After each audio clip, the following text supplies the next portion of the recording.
So, I don't know, are you ready to answer some questions from the internet? Let's answer some questions from the internet. This is where, yeah, people that have been waiting 8 years, here you go. And we're working on old, outdated knowledge at the moment, so things could have changed a lot, and I'm sure you guys have all already got your answers, but for So, the fun of it. there are some questions that need to be asked, basically. And there's a range of different videos that you put up that people seem to be interested in throughout that period. So, if we start with the very first one, my introduction video number 1.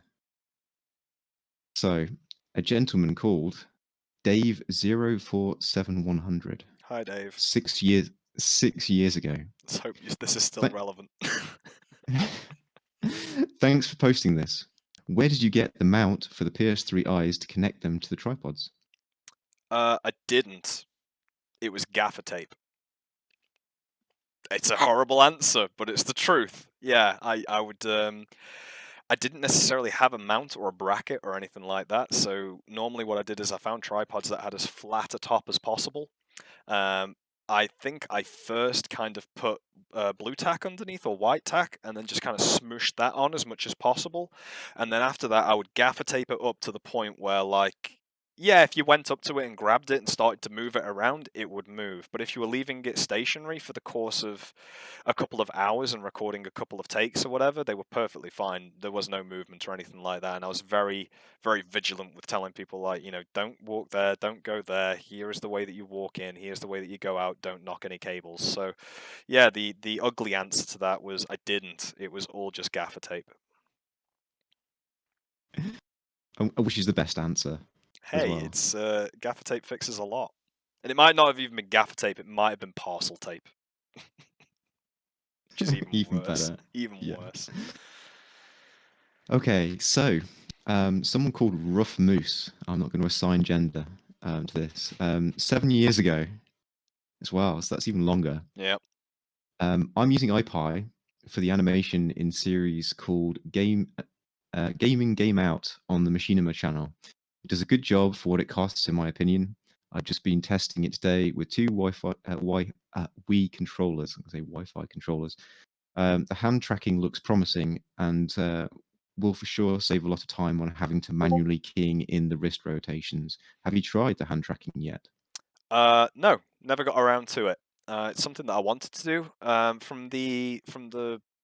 From what I've read recently, isn't it that there's a certain model of the PlayStation Move controller. I think it might be an earlier one than a later one that had a better gyro in it or something.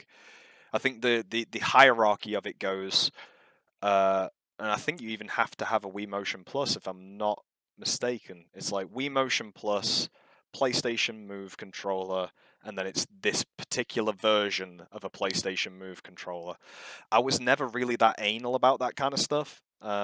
So if I was to go and do hand tracking, I'd probably do it with a PlayStation Move controller. But again, like, my brain goes to, well, how do I strap that to stuff? And, because it's bulky and I want to be able to, at least get hand positions. I'm never going to get finger data out of Ipysoft.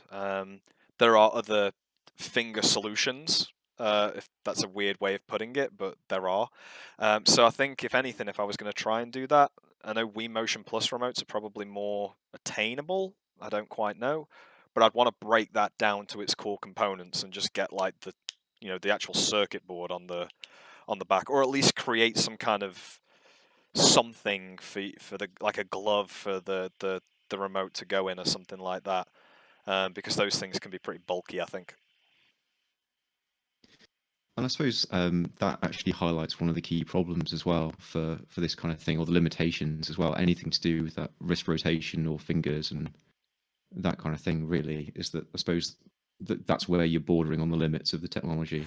I mean, when you put on, I think it was, I don't know if I did put on gloves actually. I'd have to go back to my clothing videos, but you could still get some pretty good wrist rotations out of Ipysoft, enough to do an animation pass on top of, or enough at least that you're not starting from scratch. which a lot of the time with motion capture, that's kind of what you want. You can get motion capture which is beautiful, that'll get you 90% of the way there, and then the animator has to just do a little bit of legwork on top. But even if you are kind of having to clean up data a little bit in order to just get close to the actual performance, that's still a hell of a lot better than well, sorry, not better, but quicker in the long run than hand keying something from scratch. So, yeah. Okay, so that was your first video, very first video, way back when. Way back when. Apparently, video number 2 was something to do with Ipysoft testing for PSIs. Yep. Outlines, equipment, and usage. Sounds about right. So, someone called MFT Gaming, or representing MFT Gaming, 4 years ago. Thank you, man. This was helpful, and I have a better idea about using IPy software. So I'm 4 years behind your upload. I just came across your great videos a few days ago. And that probably just highlights that people are still interested, I guess. Yeah. Were interested gradually. I'm not going to lie, I saw a lot of comments that were like that, and that kind of, that was nice. You know, it was really nice to see that people take the time to just say thank you, and to just say, like, thank you for, you know, doing this, or thank you for whatever. I think I saw one comment which was like, you know, this is like this is comprehensive. This is I've forgotten what the actual the verbiage was that they used, but it was just very nice to read it, and very like, oh wow, like this person really got a lot out of this. And it's nice to hear that even like 4 years ago, which still seems like a lifetime. It's before I started, you know, working professionally in motion capture. You know, even 4 years ago was like, yeah, wow. I'm glad that people are still getting something out of that. But again, this is because I mean, although you've had your trajectory in terms of professional career, and you're actually a big boy now, and you're using you know, proper technology and things like that, the available software is still has not really changed, or has in some ways, like I said, is that you've got problems even going forward from this, in that maybe 8 years ago was a better time period than now, Yeah. based on some software basically being bought out, etc. Yeah, I think being an indie in motion capture back then was a lot more fruitful than it seems to be now. I guess that's a good way of putting it. Yeah, yeah. Again, talking about the elephant in the room with phase shift, that product was, yeah, it was absolutely fantastic. And as I say, the trajectory was through the roof for what could possibly be done with it. But you know, it probably made sense to those guys to go under Apple's wing with their tech and stuff like that. The one thing that I'm kind of sad about is that we don't have a phase shift, like, at all. We have that technology in the iPhone, and it was used on Star Wars, and it's probably used in films, da da da da da da da da da. But I don't know. I guess it's everybody's kind of, or is it? I don't know. I was going to say, is it everybody's kind of dream to start that small little thing so you can just sell out to the larger thing? You know what I mean? But ultimately, like, yeah, I don't know. It's corporations and stuff like that. They don't care about, you know, the little dude down here that still wants to do some facial animation with a kinect or something like that. So yeah, I just wish that phase shift was still a thing, and still had a trajectory, and still had a roadmap, even if it was like in a consumer version that wouldn't allow you to do certain things, or didn't give you access to the higher end stuff, let's say. But yeah, it's always a sad point. So yeah, that's your second video. Third video, camera setups apparently. This is getting complicated now. Paul Cunningham, 3 years ago. Hi, So Paul. again, relatively recent. It's not a long time ago, really. Relatively And recent, yeah. like we've mentioned, not a lot has moved on necessarily. Thanks for the tutorials, because the tutorials are still relevant, I assume. Lots of good stuff. So I've got 4 PS cameras, so you know, he's Same rolling setup. deep with that. Yeah, all attached with active USB cables, extra USB controllers, only 2 cameras, controllers. I've done a calibration video like you magnificently show us, and at the end of processing it, I get a red box that says perfect. I record a motion capture film with a moving character and then proceed onto the studio thing. Even though I'm using the calibration video that was classed as perfect, the legs on my character go mad, apparently. Not just a few tweaks, but proper collapse inside the body. Have you got any ideas what might be going wrong? No. So that's, yeah. No. The only thing I could think about with that is maybe there's something weird going on with the ground plane where the feet can't actually, but even then you would expect some kind of like IK to kick in and the knees to bend a little bit and to compensate for the fact that there's a ground plane.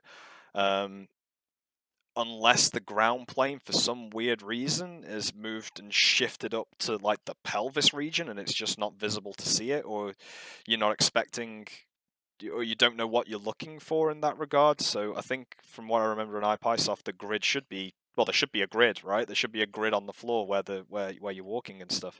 The other thing it could be, I guess, is like shadows and just clothing and stuff like that, and what you're actually wearing and what it's actually trying to analyze. Because ultimately, Ipysoft is tracking via RGB data, so you've got to try and give it as clear an RGB data as possible. There's obviously no depth with a PlayStation Eye or anything like that, especially well with the setup that you're doing.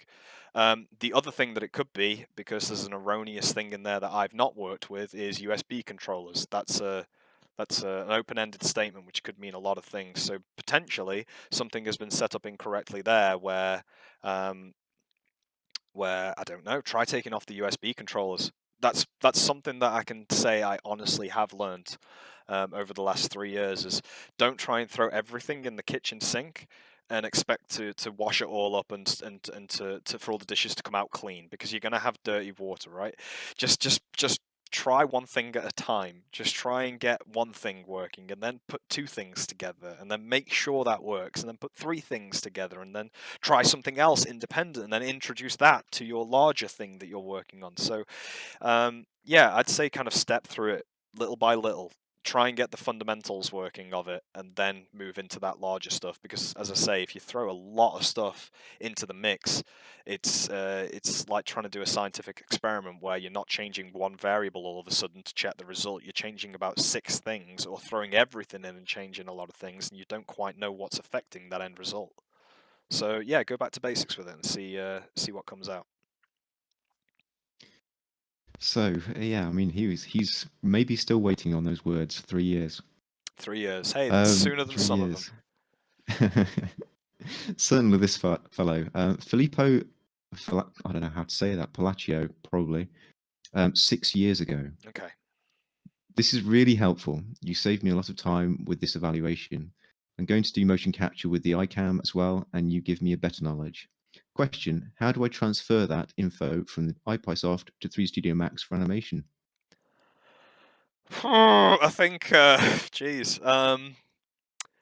isn't there just an export out there? There's an export to biped. I mean, you'd be using biped, but there's an export to biped. And then, if you can use Motion Builder, I would say that there is so many better kind of retargeting tools inside of Motion Builder that you will never find in 3ds Max. But if you're just looking for skeletal information, you could always just pump out the skeleton raw in just whatever format that you can get it in there, in an FBX or something like that. And then if you really wanted to do something really basic, I'm sure there is a mapper inside of 3ds Max. You'd have to go and look into that. And if you want something really rudimentary, you can just constrain bones and just kind of see how that looks. But ultimately, I'd be looking to characterize it inside of Motion Builder and do it that way. That way you have a myriad of controls that you can use in order to make that look top notch. Okay, well, let's just continue. And again, 6 years ago. So this is the name that's going to challenge me as well. So El Haji Malek Senna, I think. El Haji, what a cool name. Yeah. Thanks for the vid. It kind of seems the shadows were the reason that the push-up did not register well. Yeah. Are you remembering what happened in the video? I remember the push-up. The push-up was the main part of that video. Yeah, it was you do like a ROM, Yeah, I did a ROM, and then the push-up was like the big thing. That was my top end test case. It was like if I can do a push-up, then I'm contacting the ground, I'm relatively low, and all of these cameras can kind of see what's going on. And yeah, you're probably dead right on that one. Probably the shadows. Um, Also, the idea that a lot of color was kind of in the same place, and I was getting quite close to the floor. And I'm not sure if iPie has a thing where it's like it tries to, when you get to a certain threshold, it just tries to kind of like bring you down to it. But yeah, you're probably right on that one. The shadows probably did play a large part in why that didn't work. If I did something now, I'd be sure as hell to change the lighting setup, because I guess that's one thing I didn't necessarily look at. I had somewhat diffuse lighting in that room, but I didn't change any lighting setups. It was just what it was. Okay. So, more recently, here we go. There is another, well, either an individual or a representing an organization, Mac Hornet Official. So, where you go for all your Mac Hornet needs. All my Mac Hornet needs. Is it possible to use 3 PSI cameras on the same computer? The quality animation is perfect for all angles. That's a question as well, apparently. I was going to say, it sounds like he's answered his own business there, doesn't he? Yeah. Can you use 3? Yeah, I believe so. I don't quite know. You can definitely record 3 feeds, and I don't know if it has an issue with you not having a 4th feed. I was going to say maybe he's wondering about whether or not the 3 is enough or I would probably say no. better. Like if you did a semicircle approach, then you've definitely got the front of everything that you're doing, right? You could have one center and one each side, and have those at maybe like a 45 or something like that.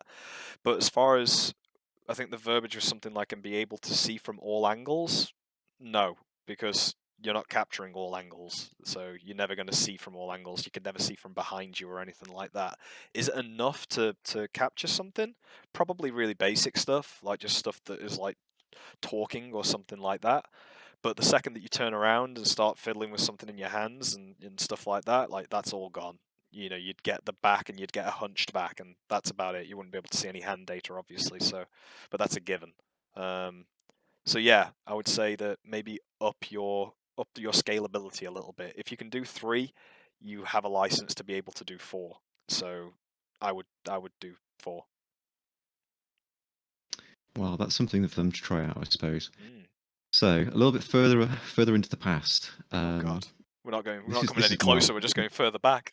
No, we're going back, drifting back again into the depths of time. Here we go. Well, again, I don't know whether it's an individual or an organization, but certainly an acronym. So Kappa 6UH. Okay. 4 years ago. What cables do you use for PS3 Eye camera cable extension?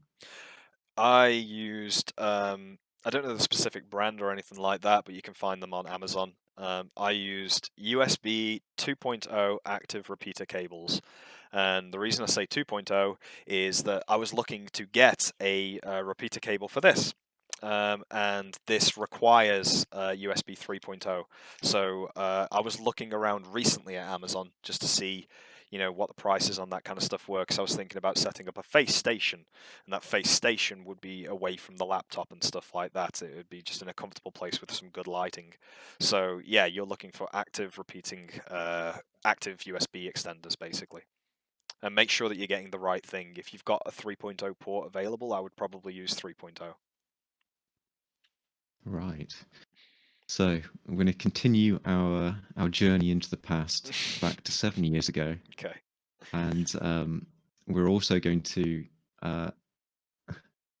be answering a gentleman or person, entity, thing that has a code for a name. So JP21282, whatever that means.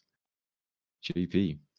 Good stuff. I recently have been curious about the comparison between the Kinect and the icam. After watching the video, I realized I may not be ruling out the icam after all. However, the Kinect seems to perform better from what I have seen. I do, however, wonder about the ground plane. Was that as low as it would go, or was it a bit higher off the floor? Was this the same problem video?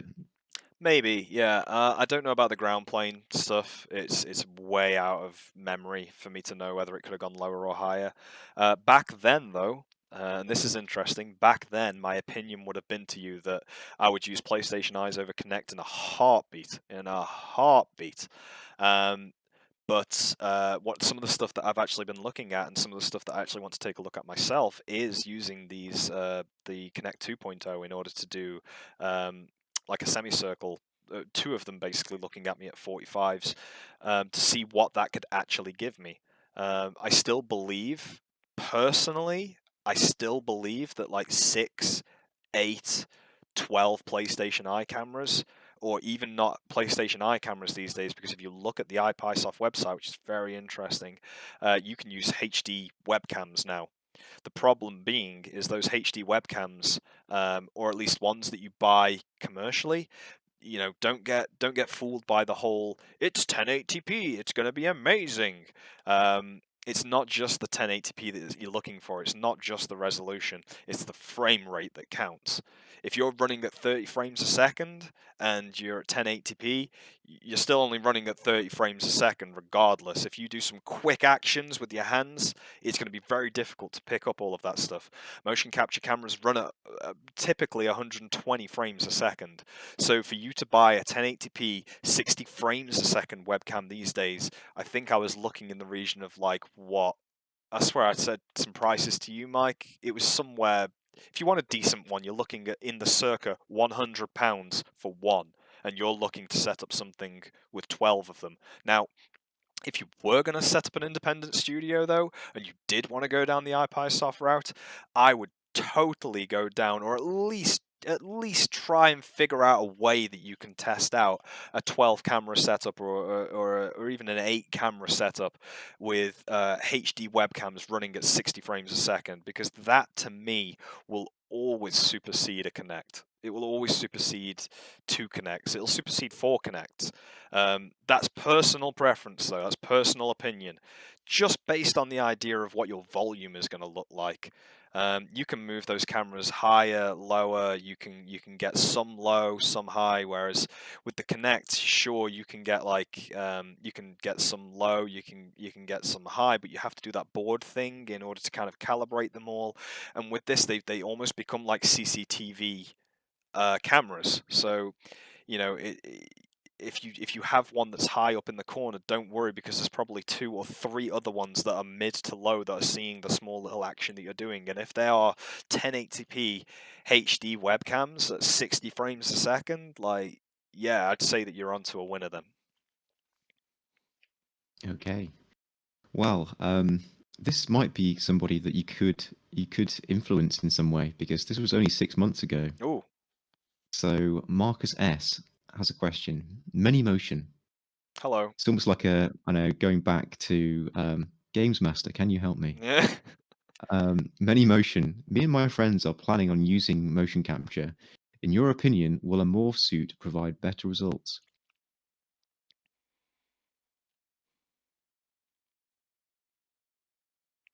It's an interesting one. I've seen very mixed results from those things. I'm not going to say yes. I'm going to say the bang for your buck, and probably what you're going to. If you've got a lot of space, if you can find some space, it's going to be cheaper in the long run, I believe, for you to have a bunch of PlayStation Eye cameras that you can buy for dirt cheap, so you don't have to worry about a resale value of, than to buy one of the suits that are out there. Personally, yeah, as I say, I've seen kind of mixed results, and a lot of people. I'm not going to say this technology isn't going to get to the correct place at some point, but I've been privy to webinars. I've seen some stuff, and personally, yeah, it's not for me. Um, I would much prefer to better my environment and better my conditions for shooting than to be locked into what a suit can give me, if that makes sense. Like if I need to change the lighting because it's not correct, I can change the lighting. If I buy a suit and I realize it's not what I want, it's not what I want. I don't have any other options really.